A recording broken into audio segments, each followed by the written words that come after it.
ရှိရဲ့ငပိရေကြိုတွေကိုအိုးထဲထည့်ပြီးတော့စနွင်းရဲ့ရေရဲ့ထည့်ပြီးတော့တည်ထားပေးလိုက်မယ်ပွက်ပွက်ဆူလာပြီးငပိရေတွေကျသွားပြီဆိုတာနဲ့ပကံထဲထည့်လိုက်မယ်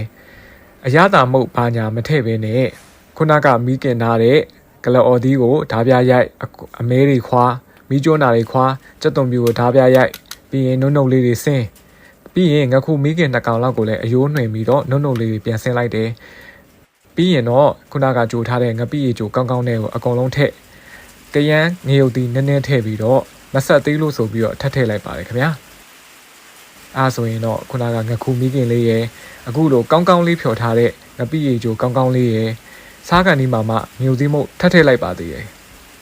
မိုးအေးမှာဟင်းချက်ပြင်းတဲ့ငပင်းတယောက်ရဲ့ဟင်းအတွက်ဆက်လေးပေါ့နော်ဘူးပြီးတော့